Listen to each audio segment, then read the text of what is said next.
Querido amigo, un gusto saludarte por este medio, deseo que Dios te bendiga grandemente y en esta ocasión quiero invitarte a estudiar las Sagradas Escrituras bajo el título de este tema, ¿bajo cuál pacto vivió Jesús? Si nosotros vamos a las Sagradas Escrituras podemos deducir que prácticamente existen dos pactos, el pacto de obediencia o como también se le conoce el pacto universal o el nuevo pacto o el pacto de gracia. Entonces la pregunta es, ¿bajo cuál de estos dos pactos vivió Cristo Jesús? Queremos hacerte la invitación de que permanezcas hasta el final de este tema y también queremos invitarte a compartir de esta porción de las Sagradas Escrituras con alguien más. Deseamos que esto llegue a más personas y que más personas puedan conocer de Cristo Jesús.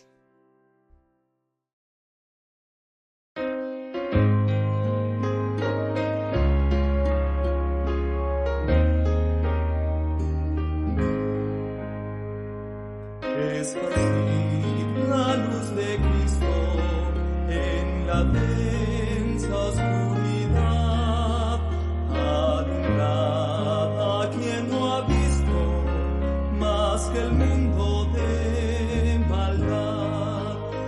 Esparcid la...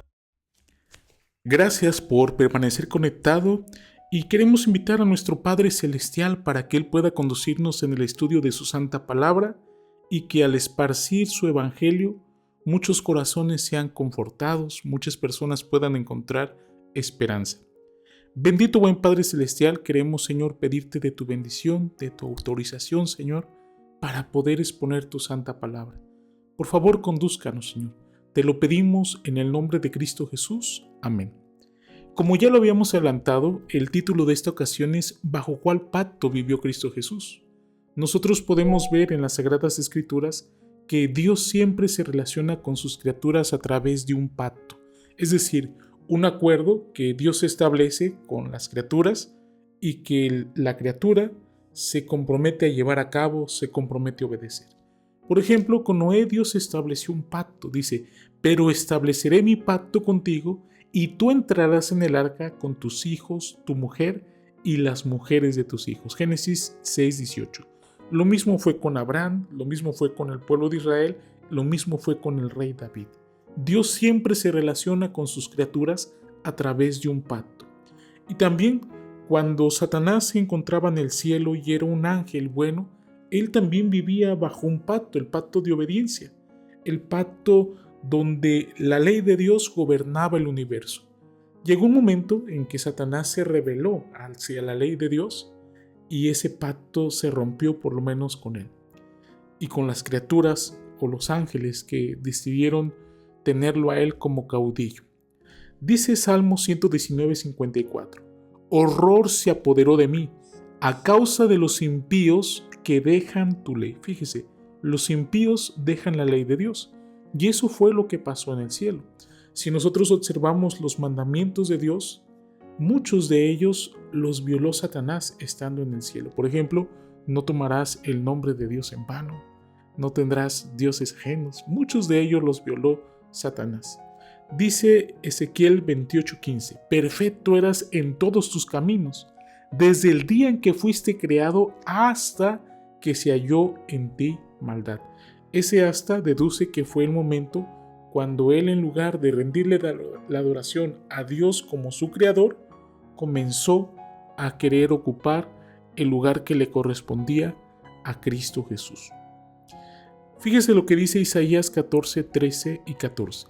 Tú que decías en tu corazón, subiré al cielo en lo alto, junto a las estrellas de Dios levantaré mi trono y en el monte de testimonio me sentaré. Entonces, Satanás también vivía bajo un pacto, era el pacto de la obediencia, el pacto de la lealtad hacia la ley de Dios, y en un momento de la historia, él decidió salirse de la adoración hacia nuestro Dios, es decir, dejó a nuestro Dios. Antes de que Adán pecara, también vivía bajo un pacto, era el mismo pacto de la obediencia, por eso también este pacto de la obediencia se le conoce como el pacto universal. ¿Por qué se le conoce como pacto universal? Porque fue el pacto que en el universo reinaba.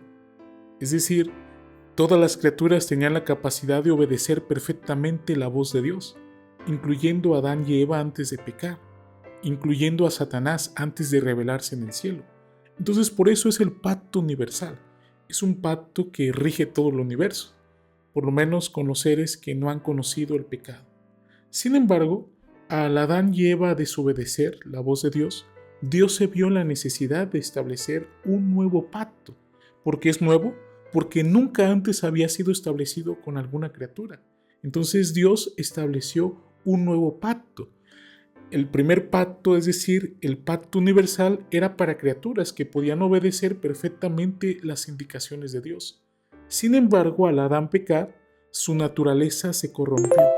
Y ahora Adán ya no podía obedecer la voz de Dios como lo hacía antes. Entonces por eso se vio en la necesidad de crear un nuevo pacto, un pacto es decir, para seres humanos corrompidos por el pecado, para seres humanos deformados por el pecado, donde la obediencia perfecta ya no podía ser el medio para vivir eternamente.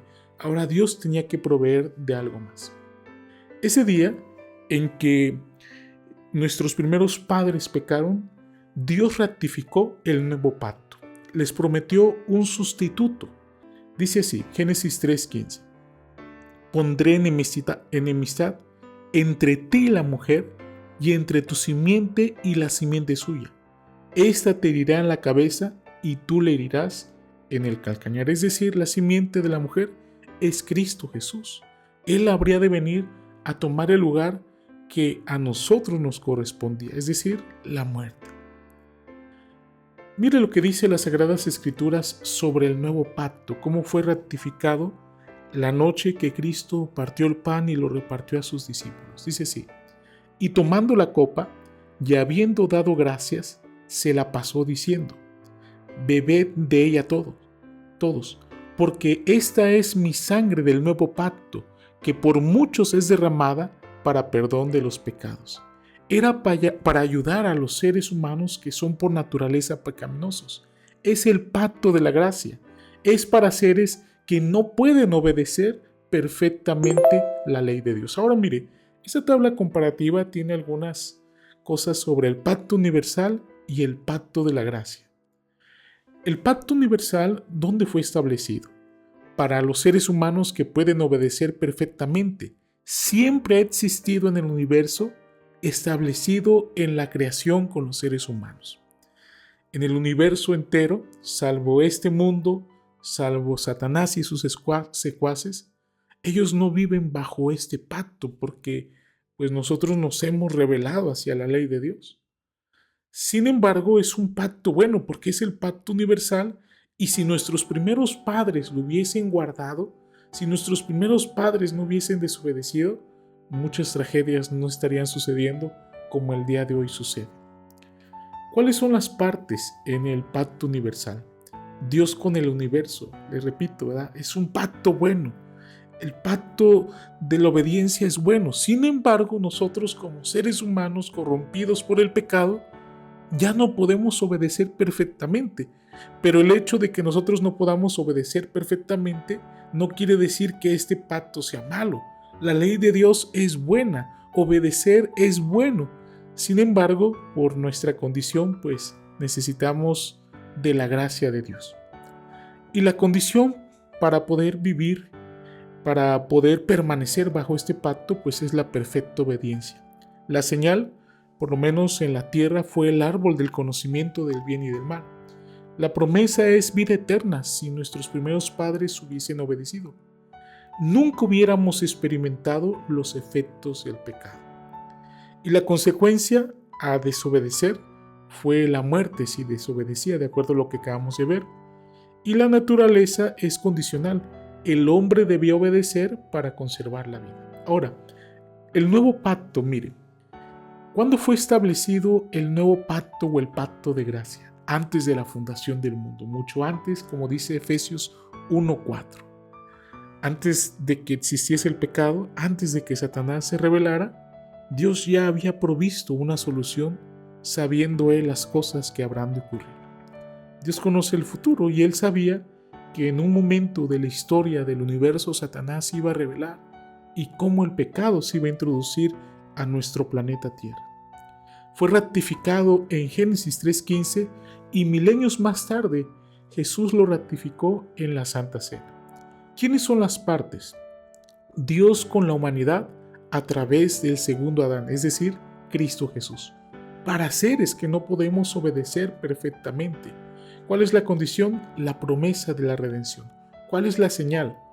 La sangre del nuevo pacto y antes anunciada por los sacrificios de animales. ¿Cuál es la promesa? Salvación por gracia mediante la fe y obediencia por amor. Somos salvos por gracia. Somos salvos por creer en Cristo Jesús. ¿Cuál es la consecuencia? Para aquellos que entran en este pacto de gracia, vida eterna, restauración y comunión con Dios, para aquel que cree, no es para todos, ¿verdad? Solamente es para aquel que cree. ¿Y cuál es la naturaleza? Es por gracia. El ser humano debe de creer y obedecer por amor. Ahora, nadie piense que en este pacto de gracia o este nuevo pacto la ley es desechada. Al contrario, la ley, de acuerdo a lo que nos dice 2 de Corintios capítulo número 3 y el versículo número 3, la escribe el Espíritu Santo, no en tablas de piedra, sino en tablas de corazones humanos. Es mucho mejor todavía, porque la ley se encuentra escrita en nuestros corazones. Mire lo que dice Jeremías sobre el nuevo pacto. Jeremías 31, versículo 31 y 33. Vienen días, dice el Señor, en los que haré un nuevo pacto con la casa de Israel y con la casa de Judá. Pero este es el pacto que haré con la casa de Israel después de aquellos días, dice el Señor.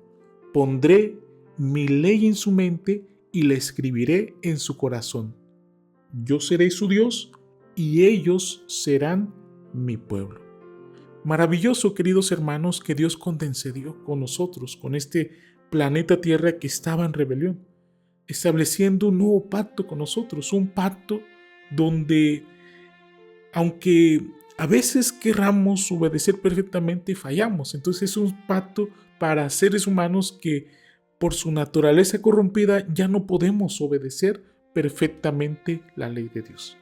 Ahora la pregunta es, porque aquí el tema es la persona maravillosa de Cristo Jesús. ¿Bajo cuál pacto vivió Cristo Jesús? Cuando Él se hizo carne y sangre, es decir, cuando vino a esta tierra, ¿bajo cuál pacto vivió Cristo Jesús? ¿Vivió bajo el pacto de la gracia o vivió bajo el pacto de la obediencia? Como ya lo habíamos dicho, Cristo Jesús vino como el segundo Adán. De acuerdo a lo que nos dice 1 de Corintios 15:45, Cristo Jesús era el segundo Adán, el segundo hombre. Y de acuerdo a lo que nos dice Romanos 5:14, el primer Adán era un tipo, era una figura del segundo Adán. Entonces, con esto en mente, con esto como base, que Cristo Jesús era el segundo Adán, nosotros podemos ver algunos aspectos de la vida de Adán. Primer aspecto, ¿cómo era la naturaleza de Adán antes de haber caído en pecado? Ustedes están viendo una imagen ilustrativa del momento en que Adán y Eva deciden pecar. Es una imagen ilustrativa. Entonces, lo que está en el cuadro amarillo se le conoce como el tiempo antes de la caída. Nosotros no sabemos cuándo cayó, ¿verdad? No sabemos cuánto tiempo estuvo libre. No sabemos cuándo cayó en pecado. Sin embargo, este cuadro representa el tiempo que Adán estuvo antes de haber caído. ¿Y cómo era su naturaleza moral? De acuerdo a lo que nos dice Génesis capítulo número 1, versículo número 26 y 27 y el versículo número 31, el ser humano era un ser humano perfecto, libre de tendencias hacia el mal, libre del pecado. Y Adán, obviamente, al tener esa naturaleza, podía brindar perfecta obediencia a la ley de Dios. Sin embargo, ¿cómo fue después de la caída? Ustedes pueden ver capítulo número 3, que se escondió de la presencia de Dios, que comenzaron a echarse la culpa el uno al otro, que se introdujeron esas tendencias hacia el mal, una naturaleza contaminada. Eso fue lo que pasó con Adán. Ahora estaban enemistados con Dios. Entonces la pregunta aquí es, ¿qué naturaleza tenía Cristo? ¿Su naturaleza era como la de Adán antes de la caída o su naturaleza era después de la caída? La propuesta que un servidor tiene hacia ustedes es que la naturaleza de Cristo Jesús no era ni la una ni la otra. ¿Por qué? La propuesta que un servidor tiene es una tercera opción, que la naturaleza de Cristo Jesús era una naturaleza moral antes de la caída, es decir, Él podía brindar perfecta obediencia a la ley de Dios, pero su aspecto físico no era como el de Adán antes de haber el pecado. Es decir, que Él estaba arrastrando esos 4000 años de tragedia de la especie humana de haber caído en pecado. Por ejemplo, ¿cómo podemos deducir esto? De acuerdo al espíritu de profecía, Adán medía cuando menos 3,5 metros. Entonces Cristo Jesús no vino con esa estatura. Cristo Jesús vino con la estatura de un hombre de su época. También nosotros sabemos que los primeros padres no comían por necesidad, sino que comían por placer. Y en cambio las escrituras nos dicen que Cristo Jesús sentía hambre, que Cristo se cansaba. Recuerden ustedes cuando entró a la barca que Cristo se cansó. Entonces su aspecto físico era después de la caída, pero su aspecto moral era antes de la caída. Por ejemplo, miren, ¿cómo nosotros podemos deducir que Cristo Jesús obedeció perfectamente la ley de Dios, que moralmente podía obedecer perfectamente la ley de Dios? Hebreos capítulo número 10 y el versículo número 7, citando Salmo 47 y 8, dice así: Entonces dije, aquí estoy, en el rollo del libro está escrito de mí, el hacer tu voluntad, Dios mío, me ha agradado, y tu ley está en medio de mi corazón. Y así hay bastantes versículos donde nosotros podemos ver que Cristo Jesús hizo la voluntad de nuestro Padre Celestial. Jesús le dijo: mi comida es que haga la voluntad del que me envió y que acabe su obra. Juan 4:34. Juan 6:38. Porque he descendido del cielo, no para hacer mi voluntad, sino la voluntad del que me envió. Hebreos 17. Entonces dije, he aquí que vengo, oh Dios, para hacer tu voluntad, como en el rollo del libro está escrito de mí. Entonces nosotros podemos darnos cuenta que Cristo Jesús siempre hizo la voluntad de Dios. Y si siempre hizo la voluntad de Dios, Cristo Jesús estaba viviendo bajo el pacto de la obediencia, bajo el pacto donde si él pecaba, él quedaba también condenado a muerte eterna. A diferencia de Adán, Cristo obedeció perfectamente. La palabra de Dios nos dice en 1 Timoteo 2:14 que Adán no fue engañado, sino la que fue engañada fue su mujer, y ella fue la que incurrió en transgresión. El comentario bíblico adventista nos dice que Adán pecó a sabiendas de lo que estaba haciendo, pero su amor por Eva lo impulsó con pleno conocimiento a compartir con ella los resultados de la transgresión. En cambio, ve a Cristo Jesús. Filipenses 2:8 dice que, y estando en la condición de hombre, se hizo a sí mismo y se hizo obediente hasta la muerte de cruz. Y aunque era hijo, a través del sufrimiento aprendió lo que es la obediencia. A diferencia de Adán, Cristo vivió en un ambiente más hostil, donde era más fácil ver pecado. Adán estaba en un ambiente perfecto, únicamente había un árbol, allí el árbol del conocimiento del bien y del mal, pero Cristo Jesús enfrentó más tentaciones. Ustedes recuerdan cuando estaba a punto de iniciar su ministerio, Lucas capítulo número 4, Mateo capítulo número 4, que Cristo Jesús fue llevado al desierto para ser tentado. Constantemente Satanás lo tentaba a pecar. ¿Qué habría pasado si Jesús hubiese fallado en un punto, por mínimo que fuera? Es una buena pregunta. Si Jesús hubiese fallado en un punto, por mínimo que fuera, Él también había necesitado un Salvador.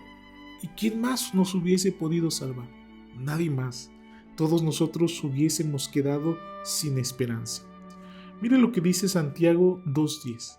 Porque cualquiera que cumpla toda la ley, pero que falle en un solo mandato, ya es culpable de haber fallado en todos. Es decir, Si Cristo Jesús hubiese fallado en un punto, por muy mínimo que fuera, ya hubiese sido culpable de haber fallado en todos los otros aspectos de la ley. Y Ezequiel capítulo número 18 y el versículo número 4 lo dice así: el alma que peque, esa morirá. Entonces, si Cristo hubiese fallado en algún punto, por mínimo que fuera, Él también hubiese necesitado de un Salvador. La ley requería dos cosas. Nosotros lo podemos ver en Génesis 2, 16 y 17. La ley requería obediencia perfecta y muerte para quien la viola. Mire cómo está. Y Dios le dio al hombre esta orden: de todo árbol del huerto podrás comer, pero del árbol de la ciencia del bien y del mal no comerás. Aquí está el aspecto de obediencia perfecta, de no comer de ese árbol. Y también la ley requería muerte para quien violaba la ley, porque el día que de él comas, ciertamente morirás. Ahí está la sentencia de muerte. Entonces en Cristo Jesús se cumplieron ambas cosas. Jesús fue obediente hasta la muerte y muerte de cruz, como lo dice Filipenses capítulo número 2, y murió como paga del pecado.